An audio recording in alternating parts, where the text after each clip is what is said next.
At this very moment, we find ourselves buried in debt. And this debt will require everything of us: our energy, our best effort, our most constant attention, our life, and everything that we are.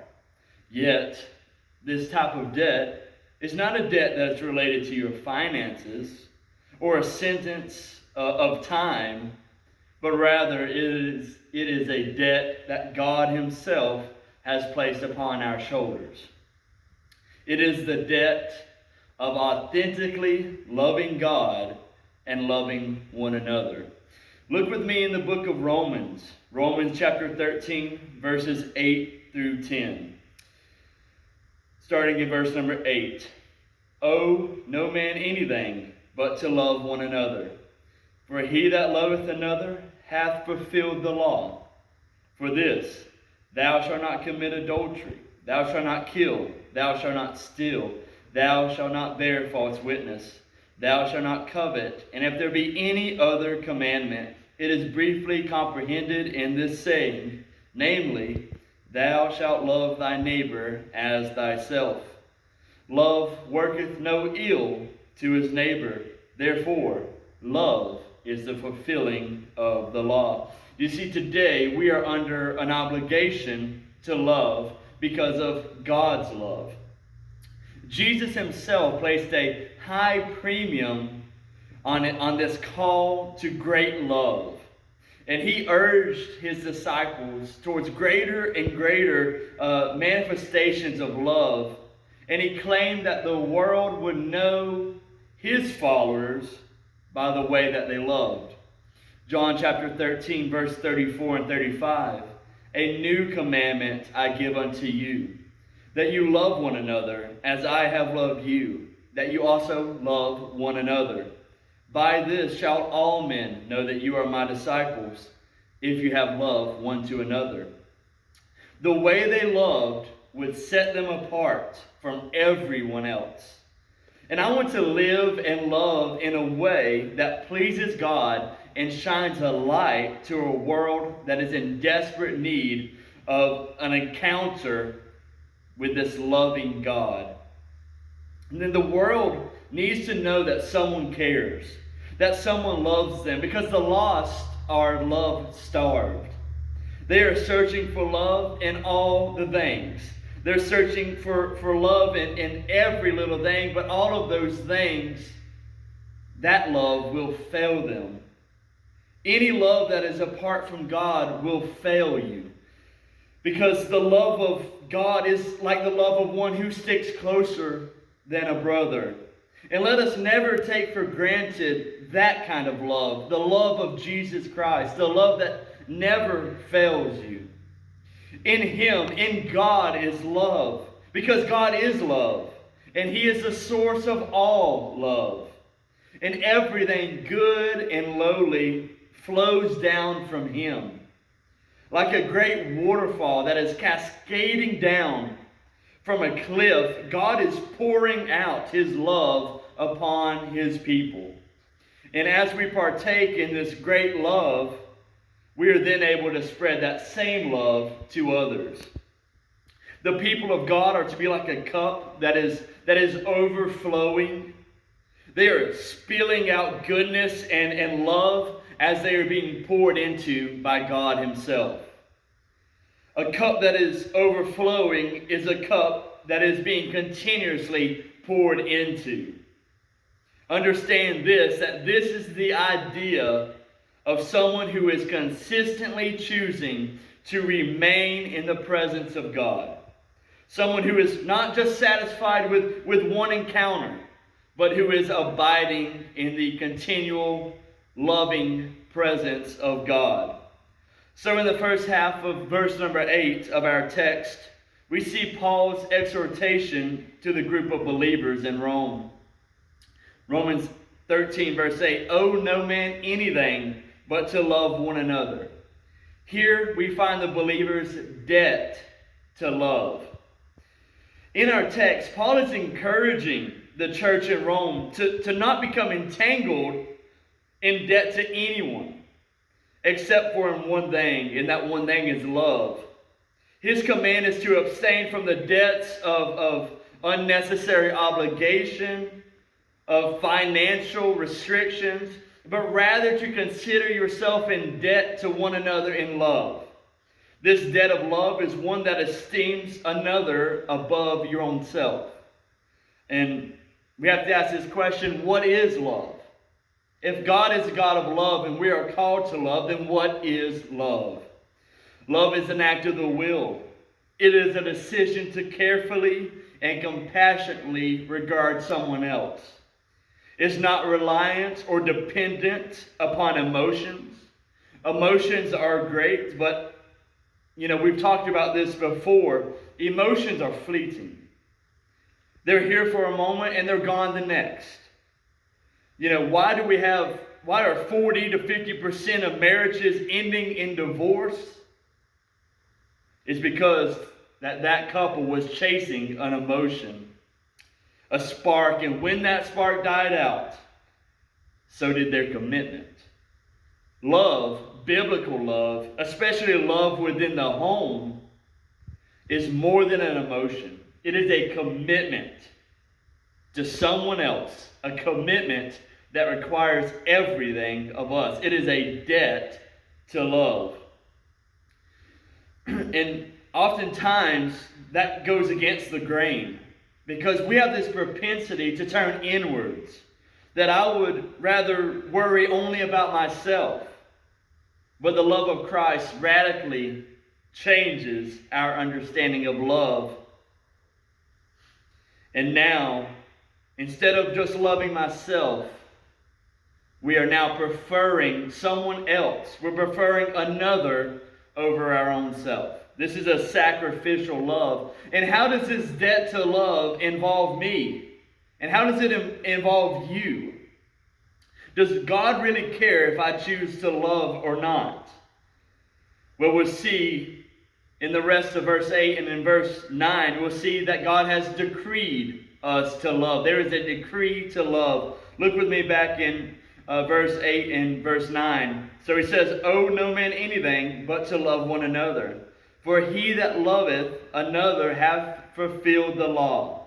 For this, thou shalt not commit adultery, thou shalt not kill, thou shalt not steal, thou shalt not bear false witness, thou shalt not covet. And if there be any other commandment, it is briefly comprehended in this saying, namely, thou shalt love thy neighbor as thyself.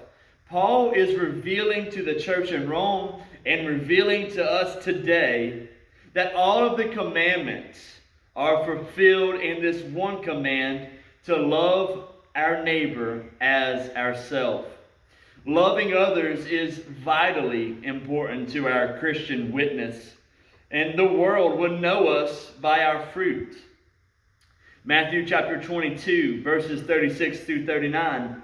Master, which is the greatest commandment in the law? Jesus said unto him, thou shalt love the Lord thy God with all thy heart, and with all thy soul, and with all thy mind. This is the first and great commandment, and the second is like unto it. Thou shalt love thy neighbor as thyself. On these two commandments hang all the law and the prophets.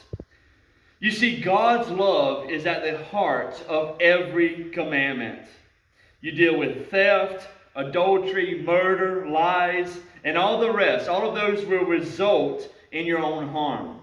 God, as a parent, has set certain guidelines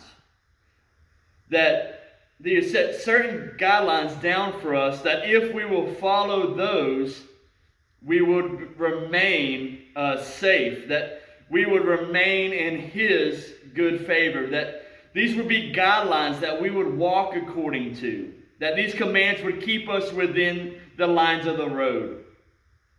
And a parent will set guidelines down for their children that if you will follow this, you will remain safe. You will remain healthy.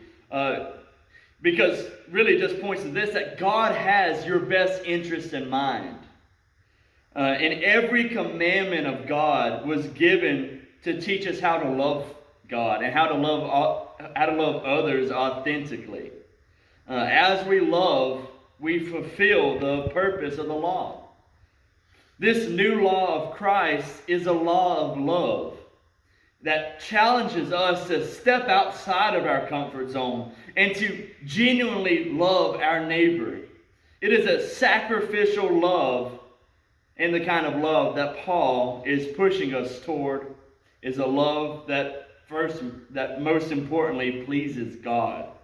This is the love that fulfills all of the commandments, a love that serves God with truth and is loving towards our neighbors, the people around us. And God is most pleased with us when we are most loving. God is most pleased with us when we are most loving. That's because love is one of the essential characteristics of God.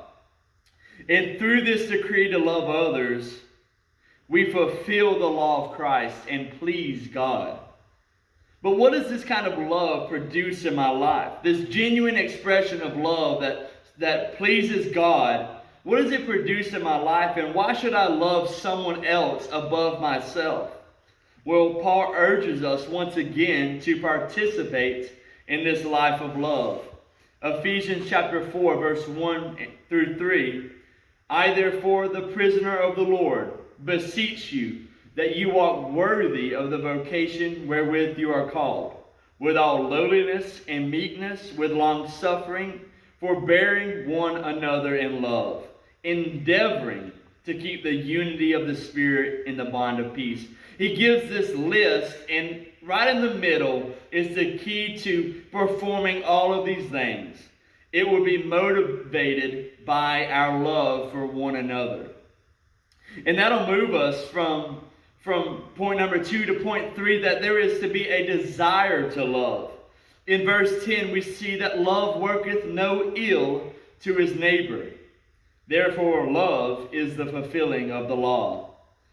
You see, a God-honoring love fulfills the law of God and produces in us a desire for the well-being of others. What does this God-decreed and God-pleasing kind of love actually look like? 1 Corinthians chapter 13, verses 4 through 8. Charity or love suffereth long, and is kind. Charity envieth not. Charity vaunteth not itself. It is not puffed up. It doth not behave itself unseemly. It seeketh not her own, and is not easily provoked. It thinketh no evil. This kind of love rejoiceth not in iniquity, but rejoiceth in the truth. It beareth all things, believeth all things, hopeth all things, and endures all things. Charity, love, never faileth. But whether there be prophecies, they shall fail. Whether there be tongues, they shall cease. Whether there be knowledge, it shall vanish away. But Paul says love will never fail. It will always be there. It will be the high watermark of a life that has been given in service to God. This person who is loving like God has been called to work no ill to the people around them. Their life and their love is no longer self-centered, but rather this godly form of love is causing them to desire the well-being of people around them. To be Christ-like is to love people like Christ. And we see that in the illustration of George Mueller. If you know who George Mueller is, he was a man who began an orphanage. He started up this orphanage really on a prayer. He didn't have a lot of money. When they began to take in kids, he didn't have the necessary resources to even feed them. But every time at the lunch table, they would pray that someone would provide. And God providentially would send someone to minister to their needs, someone who would drop off food daily. That we were seeing answered to prayers. They were seeing that God was hearing their prayers and answering them. And George Mueller and the kids of that orphanage would have never had that testimony if it weren't for the love of someone else. The love of another Christian in that community who saw the need and met them right where they were. Being motivated by love. So loving one another and preferring them is the most Christ-like thing that we can do. God's love for us causes us to turn away from any notions of inflicting pain upon another. That has no place in the life of a Christian because Christ loved us enough to die for us. We ought to care and cherish our neighbor. If Christ can do that for us, we certainly can love each other. And I'll leave you with one more verse. 1 John chapter 3, verse 16. Hereby perceive we the love of God, because he laid down his life for us, and we ought to lay down our lives for the brethren. Love is the trademark of a Christian's life. We are to be people who prefer one another, as Christ has first preferred us. The love of God towards us began our life, and the love of God shall carry us on through this life onwards to eternity.